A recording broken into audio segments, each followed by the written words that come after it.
Welcome to Recouped the podcast, where we uncover the depths of sustainability and its impact on the world. We're your hosts, Vicky and Michelle. And together we'll explore what it means to live more sustainably. Vicky. Once upon a time. Yeah. In 1986 to be exact.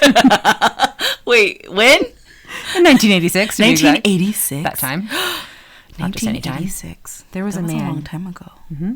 Named Jay Westerfield. Jay Westerfield. What was he doing? He was staying in a hotel. And he saw a sign that said, "Save the towels." In 1986? Mm-hmm. Okay. And he said, "What is this all about?"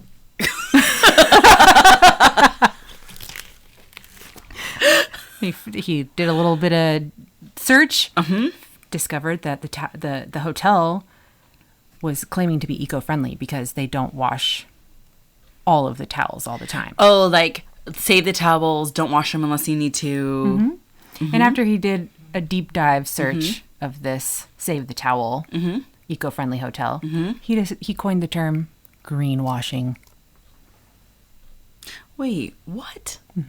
That's where the term comes from? Greenwashing in 1986. He's an environmentalist, so he was like, I really want to see if this hotel is saving the towels. Oh, you know what's so interesting is back in 1986, that hotel was doing it, but like nowadays, it seems to be very prevalent at all the hotels. Not only that, or not, sorry, all the hotels, not towels. Because they also say like your sheets and like if you don't need it to be clean, just Like only put it on the floor if you want it washed, right? Yeah. Yeah. And then, but then, some of these places, they're telling you they're doing things for their environment, but they're not really doing things for the environment, right? Yeah. It's called greenwashing. It's called okay. So greenwashing. So when he looked into it, he discovered that no, in fact, they were not actually an eco-friendly, sustainable business.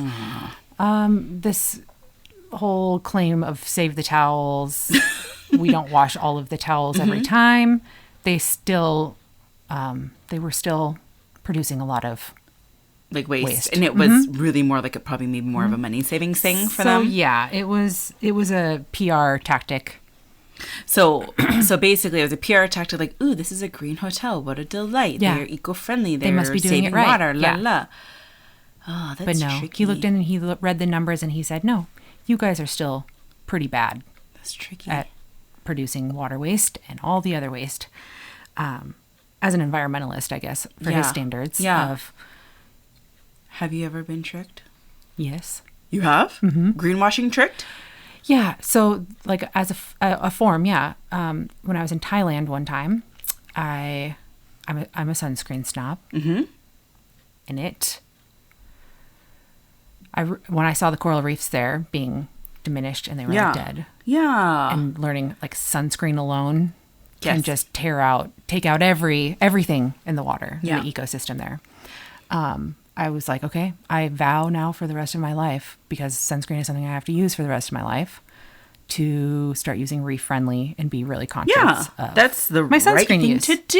Yes. So here I am planning my next trip to Thailand. Yeah. A few months later, thinking I'm going to get all the eco-friendly sunscreen and this and this and that. Let's save the world. There's like that little picture on there. I get to Thailand again, to the same beach that I was at before, and talked to somebody that like worked at one of the little places there and said, actually, no, that is not true. Those are just as harmful. They put that there, and all sunscreens are pretty much harmful to coral reefs. You just have to be a little bit more, aware. But once I looked into it, on the chemical list of stuff on there, it was the same. It was greenwashing. Oh, so they were tricking that it was healthy for the environment and it's not going to break down the coral reef. But the more research you do, you realize the that reef friendly. The reef friendly or coral reef friendly. Yeah, I've seen those. Like in Hawaii, they have the stickers that they put on all of, or the ones that are supposedly friendly for the environment. So I try to always buy just like that, like the reef friendly. But like in this instant, like they were branded and labeled as like environmentally friendly sunscreens. Yeah. But they didn't have the certificate. Oh, yes. We'll talk about that. Yeah, we're going to get... Yeah, we're going to We delved in to greenwashing, how to avoid it, how to see it. Yeah.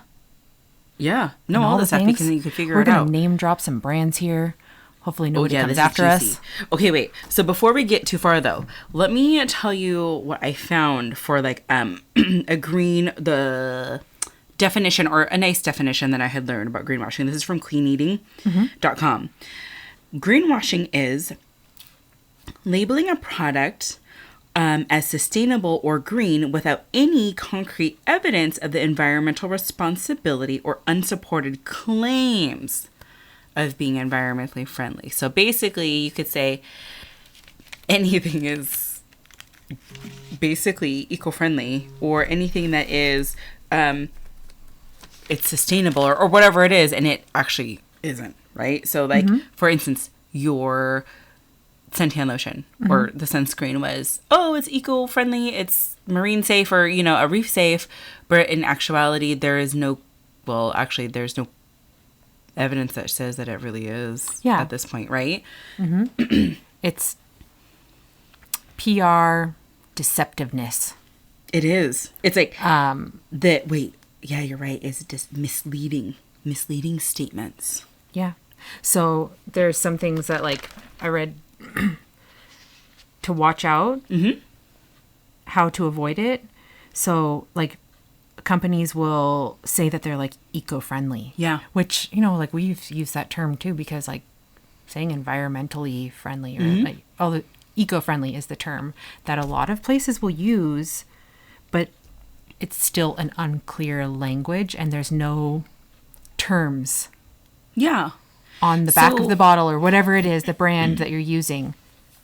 Yes. So that solidifies that fact. So if we take it, remember when we talked about a while back, it was also in the 1980s. I wonder if it's the same man who at the UN is like the first time that sustainability became the word, like the poppin' word. And this was the hot word that everyone was talking about. But at the same time, there was no clear definition of what it was, or guidelines, and it reached all across products, business practices, government practices, and all that kind of stuff. So that goes the same with greenwashing. Is okay, so now there aren't actually at this point true guidelines or different ways that you can identify or certification. At this point, everyone is just using this greenwashing, and it's not one of those regulated things. It's not like regulated, like wherever. So if you say that you're an eco-friendly product, no one's coming in to be like, well, let me check these boxes. Even a form of greenwashing would be like suggestive images on their branding that would make it look like they're being so green, and like water bottles,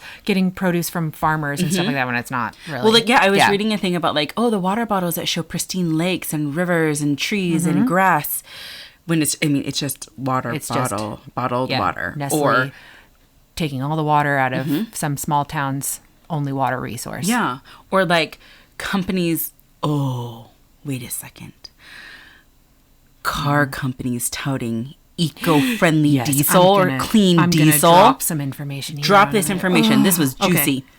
So it's VW. Volkswagen. Everybody knows the story because it was like the coolest thing in the world. Cheating emissions. They were cheating emissions. So they were like, everybody look, we have a cool new car that... they were promoting low emission on one of their diesel. And it was clean diesel. Eco-friendly, that term, that suggestive term that actually doesn't have like that, it's a greenwashing term. But the U.S. Environmental Agency discovered that 482,000 diesel cars were emitting nitrogen oxide. Something bad for the environment. It was 40 times above the limit. Yeah. The legal limit for emissions. But remember... but they were touting as emission friendly. This is an environmental crime too, though. It is. Because here's the secret. The secret was... VW was like, we got this really cool car. But what they had was a technology that hid the actual true emissions output. Yes. They had a device. So they had a device that hid... that absorbed that nitrogen oxide. No, it didn't absorb it. It just changed the numbers. It made it... It's still... Because the car still emitted this 40%, the computer system is saying, oh no, I'm at the 20, I don't know, whatever percent I need to be at. So you're just passing. Yeah, and they're just passing just enough, but then there was additional checks and balances that happened. They were like, whoa, there's something wrong with this. And they tested, and it was like millions of cars. Yeah. Right? And the problem with that is, like we'll discuss in a little bit, is of all the brands to become like environmentally friendly, like VW has the means to actually do it. They do. So like they probably spent so much money on this stupid little device to like put a Band-Aid over a huge problem, and it's so stupid. Yeah. That's very disappointing. Yeah. So they were going with the trend. They were going with the trend, being green. I mean, my dream is to have like a little slug bug, like a VW someday, but I don't know. Maybe I'll rethink that. Maybe you will. Jeez. Jeez. So, but I mean, that's like one form of greenwashing. But like, what else? I know you looked up a bunch of other. I did. Well, there's a few. I just brought some big corporate names into it. And then we did some research. We could just keep going on and on, but I'm just going to go over some quick little tidbits of each one and why, so we can have some tested facts behind what we're saying. So, let's see. Walmart. Yes, just recently. They were asked to pay $3 million for misleading consumers on its use of bamboo and rayon. So Walmart was actually mentioned a few times in these, like on capitalmonitor.com and a couple other of our sources here. Walmart was listed a few times as greenwashing a lot. Like for greenwashing several different reasons too, Okay. because they're outsourcing. They're sourcing stuff that is affordable for people from really, like the places they're getting it from is they're not sustainable. Got it. And They're not producing stuff yeah. in a harmful way to the environment. So they really are just greenwashing to get more numbers. H&M was criticized by the Norwegian Customer Authority for false advertising on its new environmentally friendly collection. Oh. So delving into it, they were not actually being environmentally friendly, and it was a tactic to get people to buy this collection of clothing. Oh. So people, it is so misleading because then you buy it and you're so proud of yourself and you think that you're doing something right. Yeah. But they're tricking you. And it's not really. And it doesn't matter. They got your money. The deal is done. Yeah. We're moving on. This one. Coca-Cola. Coca-Cola. Yeah. And they're a conglomerate. They like to be seen as like a sustainable, like they're always saying like they're doing this to become green by 20 But it's pretty bad. This is pretty bad. Yeah. What are they doing? So they said that they were going to break free from plastic. Okay. But they were discovered. They made this brand, or not a brand, but in the UK they had a new type of a line, Coca-Cola Life it was called. And they were saying it was this new Coca-Cola Life is sugar free and it's made with green alternative plastic or whatever. And so it's a sustainable option to just regular Coca-Cola. Okay. But no. No. During this time that they had vowed to become sustainable, all the dirty work was done, and it was discovered that they are the biggest polluters of plastic in the entire world. In the world? Yes. And at the time that they said this was the 5th consecutive year Really? that they were deemed very pollutery. Bad. Yeah. Oh shit. The PPP, the plastic pollution production. Dang, that's huge. These are big companies because because it's not just soda. Like, right, when you think of Coca-Cola, it's not just soda. They own a lot of other things, so it's a really big company. So, there's a lot of work to be done. Yeah. Like, there's a lot of work to be done. So there's some interesting ones too. So like Nespresso they were labeled as greenwashing because they claim that their single-use pods are recycled and recyclable, which they are recyclable, and we've learned if it's the certain type of plastic that can be recycled. But making them with recycled plastic, they claim that it's done this way, but most of the facilities that make these pods do not even have the right equipment to recycle the plastic in order to do it. So it's a big fat lie. So I wonder if there's like just a small percentage. Like maybe it happened at one point. I'm just thinking like maybe like 100 every batch. Because it's like, I guess these machines that actually recycle the plastic to make these pods, they're impossible to get. Like there's like one of them maybe in production. But yeah, but that's But for this Nespresso case, like when I'm thinking about it now, all the things that we talk about plastic and recycling and how plastic can be really difficult to recycle just goes back into the infrastructure of our government or the people that are doing the recycling, and like they. Yeah, like when we hear somebody say this is made with recycled plastic, this makes me think like, is it really? Well, that's the question. So when you see these products so show that they're eco-friendly and they're green, that is what you can ask yourself. Yeah. Is it really? Yeah. Are you there is sure? One way to check. Am I going to be duped? There is one way to check.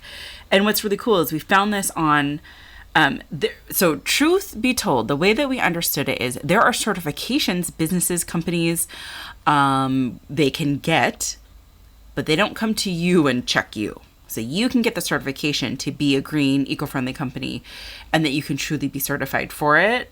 But no one's going to come and certify you on it. So on this website, it's nrdc.com,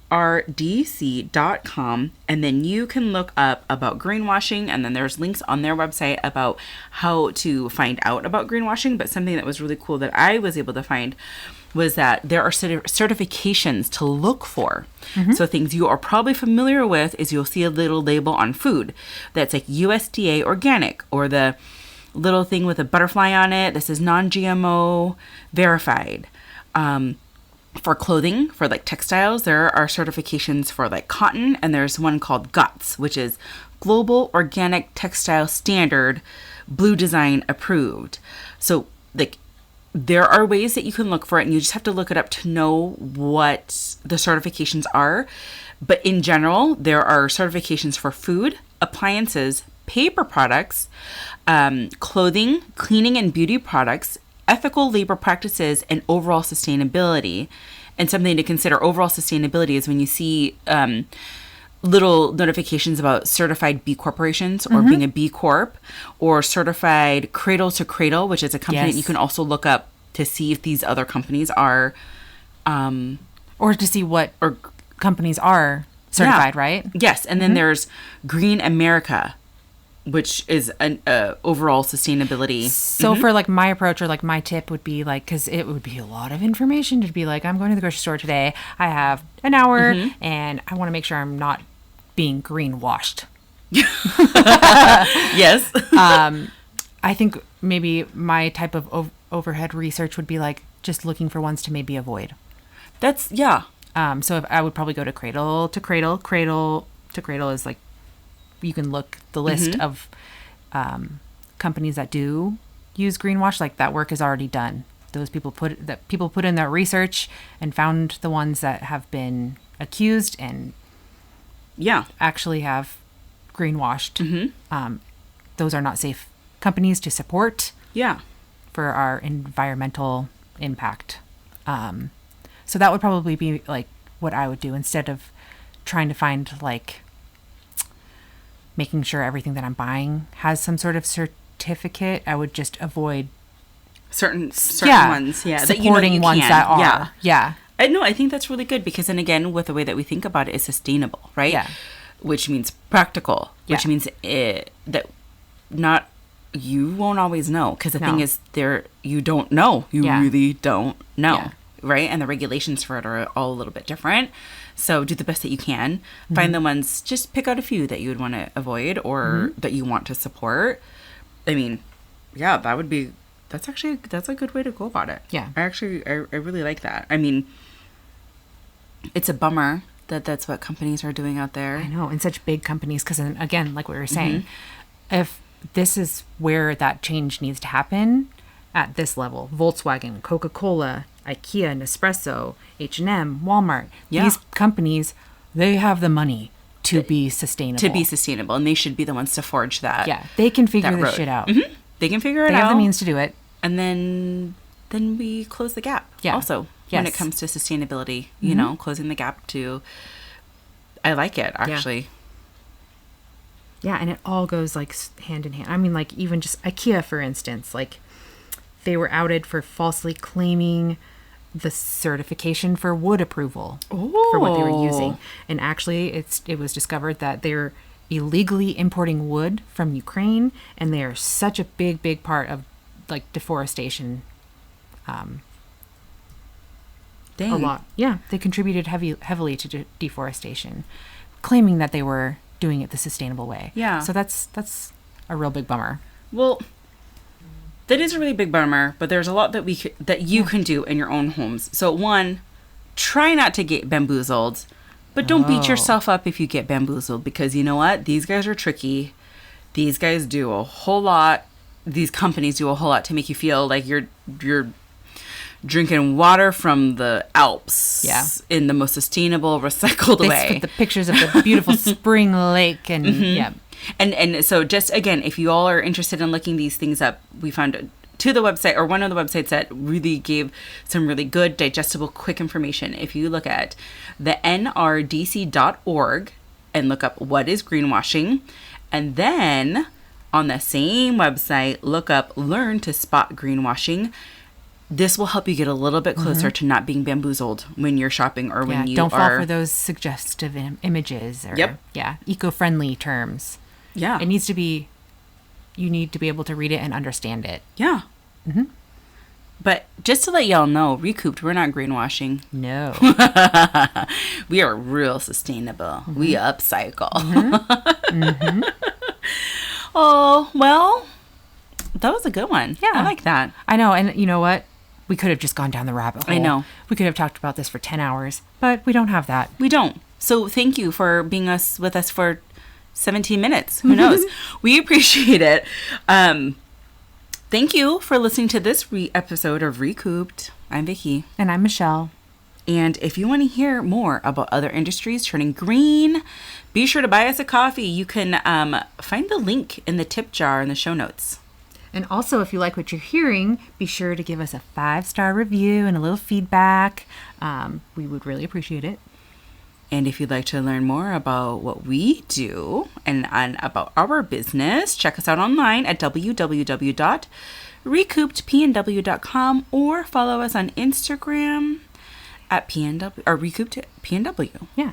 And then again, everything that we mentioned today, we do have sources in the link below. Thanks again for joining us. Remember to reduce, reuse, and recoup. All right, till next time. Love you. Bye.